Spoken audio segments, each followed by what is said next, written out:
What's up everyone and welcome to another installment of our Buy for Beginners series. This time we're focusing on the villainous Dark Elves. And like all our other Buy for Beginner videos, we'll be focusing on 3 competitive army lists and explaining the best value for money for each of the units in those lists. So, unlike some of the races of the old world, Games Workshop still produces pretty much all of the Dark Elf range, apart from the artillery and most of the special characters. The main difference being that they have been mostly incorporated into the Cities of Sigmar faction from the Age of Sigmar, except for the Witch Elves and their adjoining characters, which are now in their own faction, the Daughters of Cain.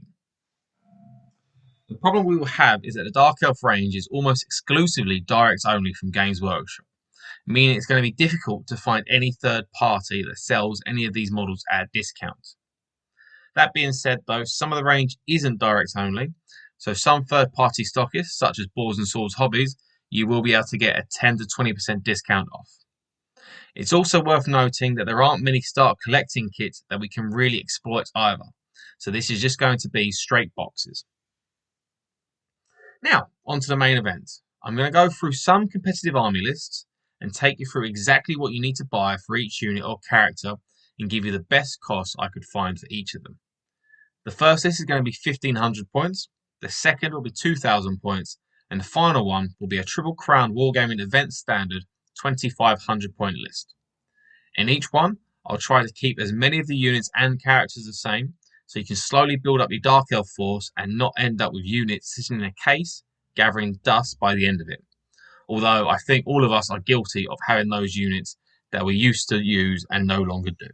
The 1500 point list I've got with me today consists of a level 4 Supreme Sorceress on the Law of Shadow, the Power Stone, and the Talisman of Preservation, and she's mounted on a Dark Steed. We've also got a Death Hag on a Cauldron of Blood with a Battle Standard Bearer and an Obsidian Blade. Whilst in core, we have 2 units of 5 Dark Riders, a repeat of Crossbows and Shields, and 27 Witch Elves with full command. In special, we have 1 One Chariot, and in rare, we have 8 Doomfire Warlocks. So what are your best value options for this list? Well, first of all, we'll start with the characters. And as I said a moment ago, Games Workshop do still produce pretty much the entire Warhammer Fantasy range for the Dark Elves, and that stays the same with the characters we're going to be using. For the Supreme Sorceress, Games Workshop still produce the Sorceress on foot for £10. Now, for our Sorceress, she needs to be on a Dark Steed as well, so a little conversion is required. Luckily, the One Chariot that we need is a dual kit with a Scourge Runner chariot as well. So we could take one of the horses from that kit, and with a little conversion and green stuff on her waist, you have your level 4 on a Dark Steed. Next up is the Death Hag BSB. And again, GW still make this model on her Cauldron of Blood in the Daughters of Cain range for £45. There's not much more to say about this model apart from the fact it doesn't have a specific Battle Standard Bearer mode on it. So what I've seen done is that you take an extra banner from your Witch Elf unit, you can have a few, and merely glue it to the base of the Death Hag herself, or convert it into her hands, and voila, you have your Death Hag BSB. And onto the core, and we have a unit of 27 Witch Elves, or Witch Elves, as they've been renamed, which are those infamous half-naked murderous cultists. They are still produced at the price of £35 for 10. So your unit adds up to £105, which is a little steep in my opinion, because you need 3 boxes of them. And unfortunately, the start collecting box for the Daughters of Cain only has the Cauldron of Blood that we need. So that's not really of any use to us. So the price is here to stay from Games Workshop. But fret not, you can get these from third-party stockists because they're one of the only non-direct only options for our armies. So you can get it from a third-party stockist like Boards and Swords, as they are at a nicer price of £31.50 for 10, totaling £94.50. Not much better, but still not as much as 105. And then the last core choices that we have are 2 units of 5 Dark Riders. These again are direct only from GW, sadly, at a price of £25 per 5. So they're going to be having 2 boxes, and it's going to get us a price of £50 for both units. Moving on. And in special, we have only one choice, which is the One Chariot, which has been renamed as the Drake Spawn Chariot. And again, it's another direct only from Games Workshop, and it's £27.50. Not much more to say apart from the fact that you have to remember to keep a spare horse to convert it for your Supreme Sorceress. And our last unit is 8 Doomfire Warlocks, or the Brolocks as they are colloquially known. And they again are a direct only from GW and are actually another dual kit with the Dark Riders. So they'll be the same price of £25 for 5. So 2 boxes of them will come to £50 and that'll finish up the list. The first list totals out at £277 if you grab the Witch Elves from Boards and Swords Hobbies. This does seem a little steep for 1500 points, but fear not, this will be the majority of the models we need to buy, so the rest should be plain sailing from now on. Now I'm going to move on to the 2000 point list. This contains the level 4 Supreme Sorceress on the Law of Shadow, with a Dispel scroll this time, and a Talisman of Preservation, and still on her Dark Steed. The same Death Hag on the Cauldron of Blood, with her Obsidian Blade and the Battle Standard. Next is a new addition, a level 1 Sorceress on the Law of Dark Magic, with the Obsidian Amulet and the Power Stone on yet another Dark Steed. Then in core, we have 2 units of 5 Dark Riders, with a repeat of Crossbows and Shields, 27 Witch Elves with full command, and another new addition which is 16 Dark Shards with Musician, Standard Bearer and Shields. Over in Special, we have 2 One Chariots, one up from the one we had previously, and in Rare, we still have the same 8 Doomfire Warlocks, only they have the Master of Warlocks champion added to the unit. There really isn't much more to add to the first list to get to here. Just another Sorceress, 16 Dark Shards, and the second Chariot. We don't have any spares from the previous list, so this will all be new purchases. As with the Supreme Sorceress, the regular Sorceress will probably look the same as Games Workshop don't do a second type or model of Sorceress, unfortunately. Again, she needs to be on a Dark Steed, so again, we'll use a spare horse from either the first or second One Chariot now, and perform a little bit of hobby surgery to get your second Sorceress on a Dark Steed for £10. Both her and the Supreme Sorceress will join the Doomfire Warlocks to give you that incredibly mobile and devastating magic unit. The list also requires a new unit of 16 Dark Shards. They're a new unit in our army, and they're again direct only from GW, which is another big sigh from myself. They are £22.50 for 10, so we'll need 2 boxes of them, and that'll bring us to £45. And last but not least, we need to buy a second One Chariot at a direct only price of £27.50. Those are the only extras you'll need to purchase for this list, and as I said, there really isn't all that much to add in, and there's not many spares we have available to use apart from the spare horse to convert to the Dark Steed for the second Sorceress. With these additional purchases, it will pump up our spending to £359.50. Again, not the cheapest army you can buy. This is mainly due to the fact that most of the units are direct only from Games Workshop, and the amount of models in the boxes are a maximum of 10 models, requiring purchasing multiple boxes of infantry. But all of these models will be used in our final list. Speaking of the final list, today's 2500 points is made up of a level 4 Supreme Sorceress on the Law of Death, which is everyone's favourite magic law, with the Dispel scroll and the Talisman of Preservation on a Dark Steed, so the same from the previous lists apart from the Law of Magic.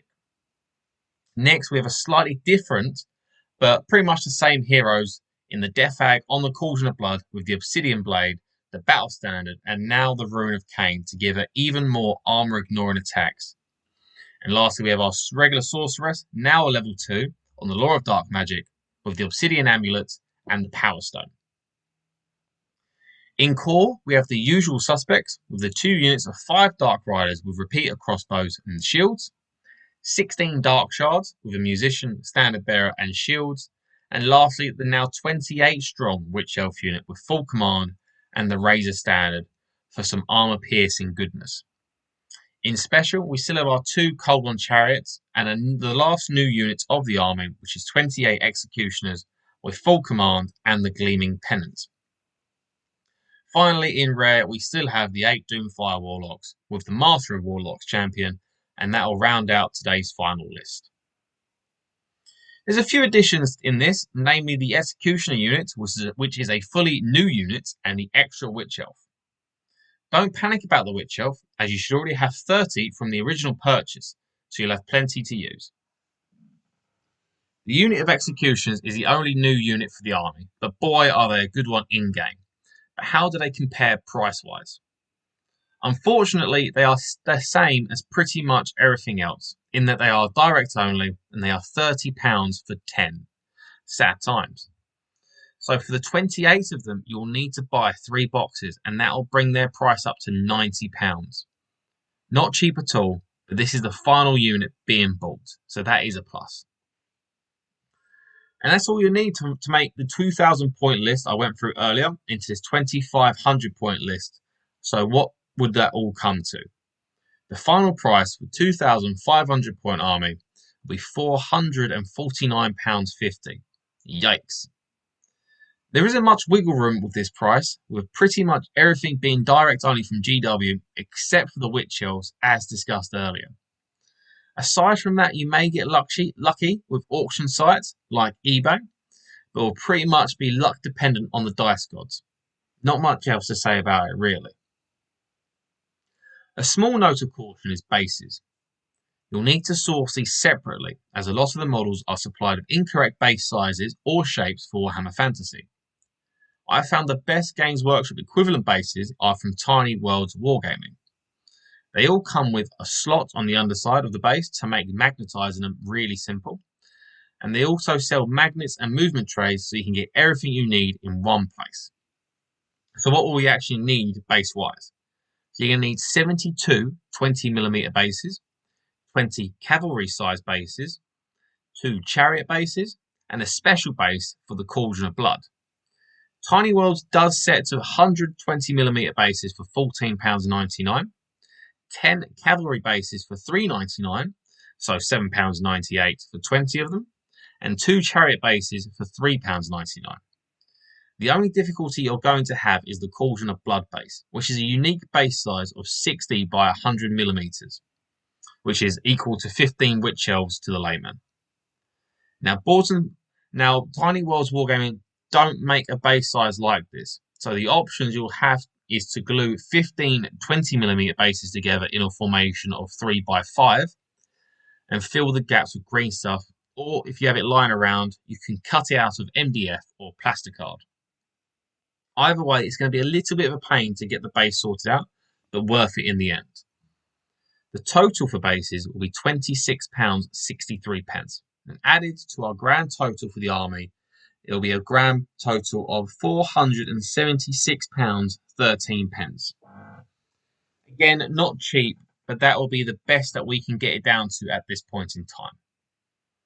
This definitely isn't the only way to build and run a competitive Dark Elves list, but this is where I would start if I wanted a solid core of a competitive 2,500 point army. My next additions would possibly be some more Dark Riders for your core, a Dreadlord General for a combat character, and then maybe a monster such as a Hydra if you're feeling a bit froggy with a list. I hope today's snippet has helped you understand what I believe are the best choices for a competitive Dark Elves army, and hopefully it's shown you little ways to save a bit of money too.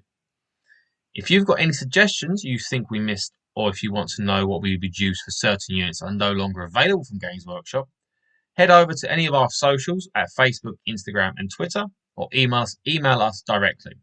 All the links for which are below, and we'll do our best to help you out. Join us next time for another installment in our Buying for Beginners series, where we'll look at some of the other armies of the Warhammer world, or head back to the Knights of the Realm mustering ground, where you can find links to all our other exclusive content. Remember to tag your friends and like, subscribe and share. Then head over to triplecrownwargaming.com and become a Knight of the Realm today. What are you doing, mate? Are you alright? Do it for Warhammer!